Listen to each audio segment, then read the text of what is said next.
मेरे प्यारे साथियों, नमस्कार। फ्रेंड्स, आज मैं आप सबसे अशोक खेमका के कैरियर के बहाने सिविल सर्विसेज के बारे में कुछ बहुत ही, जी हाँ, कुछ बहुत ही ज़रूरी बात करने जा रहा हूँ। और मैं कह रहा हूँ कि कुछ बहुत ही, इसके दो पक्ष हैं, सीधे सीधे दो पक्ष हैं। पहला यह कि सिविल सर्विस का जो टॉपिक है वह आपके सिलेबस का टॉपिक है, प्री में भी और मेंस में भी, और इंटरव्यू में तो है ही। और दूसरा, यह केवल टॉपिक ही नहीं है, बल्कि आपके मनोविज्ञान से जुड़ा हुआ विषय है। यानी कि आपकी साइकोलॉजी से, आपकी मॉरलिटी से जुड़ा हुआ विषय है। इन दोनों ज़रूरतों को ध्यान में रखते हुए मैं आज अशोक खेमका के माध्यम से आपसे कुछ बातें करने जा रहा हूँ। फ्रेंड्स, एक सूचना है कि हम आईएएस के लिए बहुत सारा उपयोगी कंटेंट अपने इंस्टाग्राम पर पोस्ट करते रहते हैं। इसके लिए आप हमारे इंस्टाग्राम को ज़रूर फॉलो करें। साथ ही हमारा एक टेलीग्राम चैनल भी है। इस पर हमारे आपको सारे कंटेंट के अपडेट देखने को मिलेंगे। इसे भी ज़रूर फॉलो करें। इन दोनों के लिंक नीचे डिस्क्रिप्शन में दिए गए हैं। अशोक खेमका, क्या आपने इनका नाम सुना है? और यदि इनका नाम नहीं सुना हो तो ये बहुत ही अफसोस की बात है।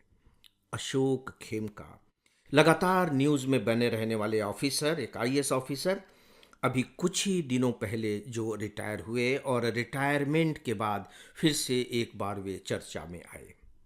बहुत से आईएएस अफसर हमेशा रिटायर होते रहते हैं। लगभग लगभग 5,500 आईएएस ऑफिसर हैं और हर महीने कुछ न कुछ आईएएस अफसर तो रिटायर होते ही हैं। तो अशोक खेमका की जो चर्चा है वो केवल उनके अपने राज्य में नहीं है, बल्कि पूरे देश में है। जैसे मान लीजिए कि मध्य प्रदेश का कोई आईएएस अफसर रिटायर होता है तो नो डाउट कि वो महत्वपूर्ण पदों पर रहा है, तो यहाँ के अखबार उसके रिटायरमेंट की खबर छापेंगे ही। लेकिन अशोक खेमका के रिटायरमेंट की खबर केवल हरियाणा, यानी कि जिस कैडर में वो थे, वहीं नहीं छपी होगी, बल्कि देश भर में छपी है, जहाँ तक मैं अनुमान लगा सकता हूँ। सोशल मीडिया पर तो वो है ही। तो आखिर में ऐसी क्या बात हुई, इसे ही हम समझने और जानने की कोशिश करेंगे। दोस्तों, अशोक खेमका अपनी ईमानदारी के लिए जाने जाते हैं।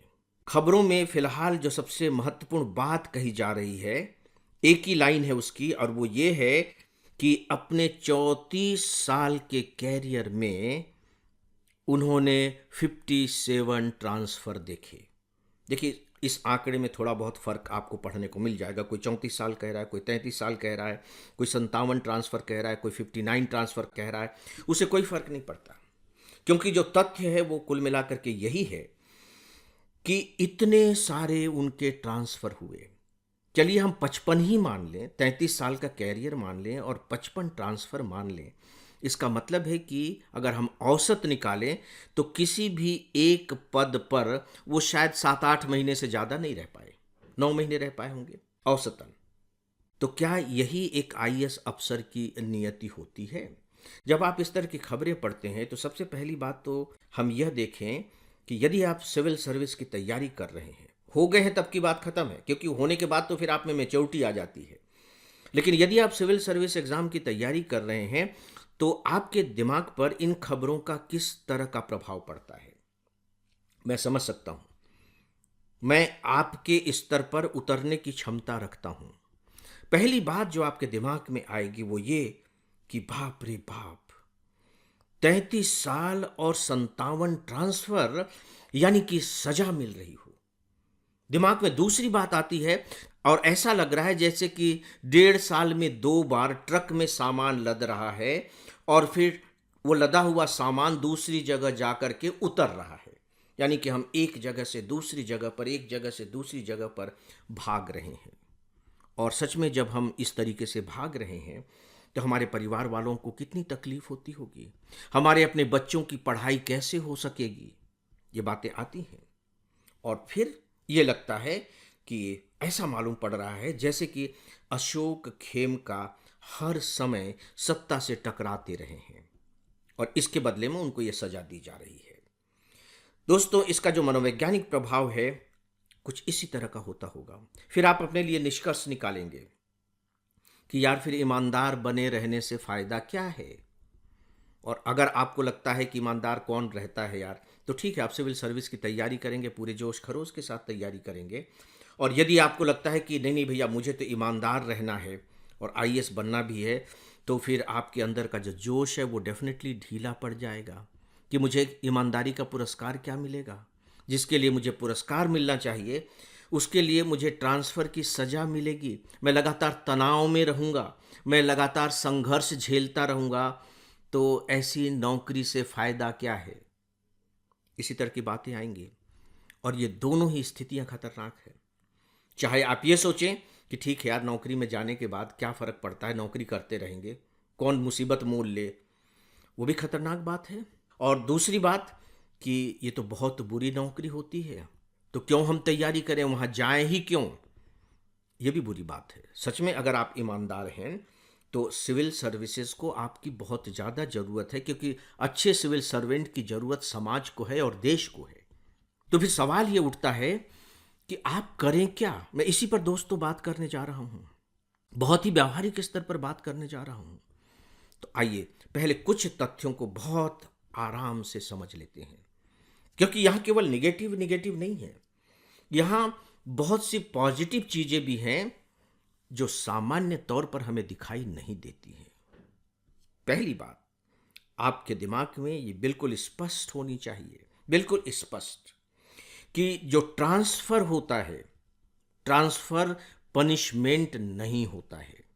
अगर आप एक अच्छे सिविल सर्वेंट अपने को घोषित करना चाहते हैं, बनाना चाहते हैं, आप ऐसा सिविल सर्वेंट बनना चाहते हैं जिसके रिटायरमेंट के बाद पूरे देश में चर्चा हो, जो रिटायरमेंट के बाद जो पूरे आत्मविश्वास के साथ, अपनी आत्म छवि के साथ सिर उठा करके समाज में चल सके, तो बहुत ज़रूरी है कि आप इसकी सच्चाई को जानिए।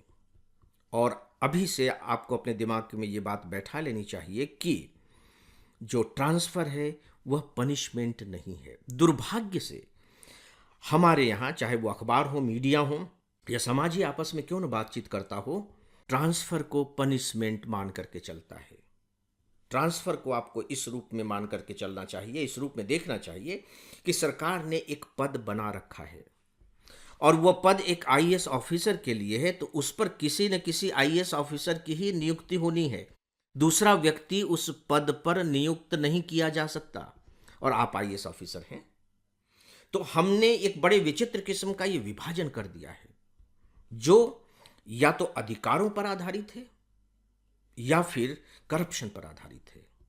प्राइज पोस्टिंग, ऐसी पोस्टिंग जिसे आप कहते हैं कि आपको पुरस्कार में दिया गया है, तो वहाँ या तो आपके पास अधिकार बहुत ज़्यादा होने चाहिए या फिर करप्ट होने की गुंजाइश बहुत ज़्यादा होनी चाहिए। तो क्या सच में पदों के विभाजन का ये जो फार्मूला है, ये जो आधार है, ये सही हो सकता है? अगर ये सही हो सकता है तब आप कह सकते हैं कि जो ट्रांसफ़र और पोस्टिंग होती है वो पनिशमेंट की होती है और पुरस्कृत करने की भी होती है। और यदि आप मान करके चलते हैं कि नहीं ऐसा बिल्कुल भी नहीं है, तो आपको सभी को समान भाव से लेकर चलना होगा। अपने दिमाग में ये रख लीजिए।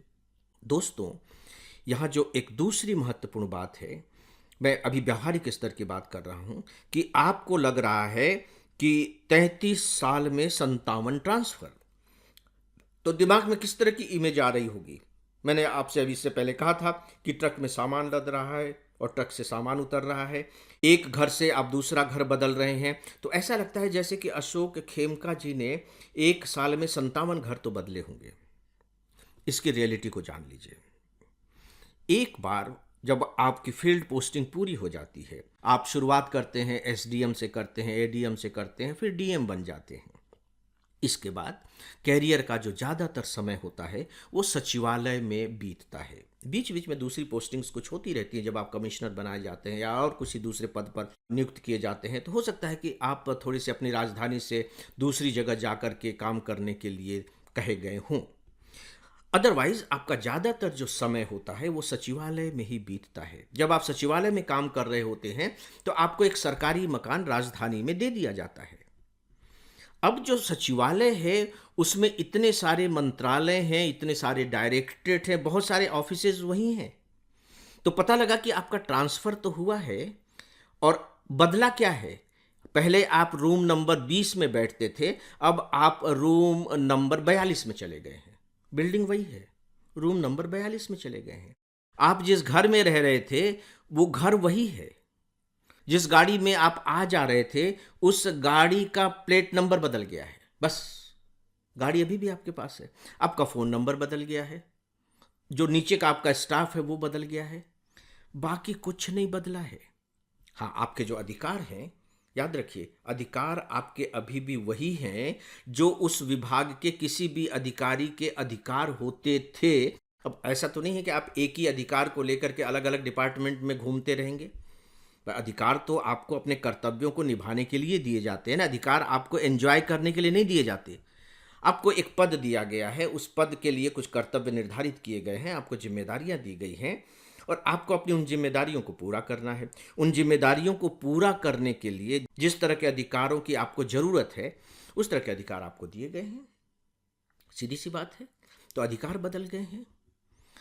तो यहाँ सवाल ये उठता है कि जो लोग ऐसी खबरों से डिमोरलाइज हो जाते हैं और जिन्हें ये लगता है कि बाप रे बाप, हम कहाँ कहाँ घूमते रहेंगे, दिन भर तो यही होता रहेगा, हम ट्रांसफ़र ही कराते रहेंगे, परेशान होते रहेंगे। व्यावहारिक स्तर पर दोस्तों ऐसा नहीं है। ये अर्ध सत्य है, अर्ध ज्ञान है। तो यहाँ मैं अपनी बात को यह कह करके विराम देता हूँ कि इसके सेकेंड पार्ट पर हम लोग और विस्तार से बात करेंगे, क्योंकि मुझे ऐसा लगता है कि इस टॉपिक पर बात किया जाना आपके लिए बहुत ज़्यादा ज़रूरी है, चाहे आप सिविल सर्विस की तैयारी कर रहे हों या सिविल सर्विस में हों। तो दोस्तों, आज बस इतना ही, और अब आज के इस डेली ऑडियो लेक्चर को यहीं समाप्त करते हैं। नमस्कार।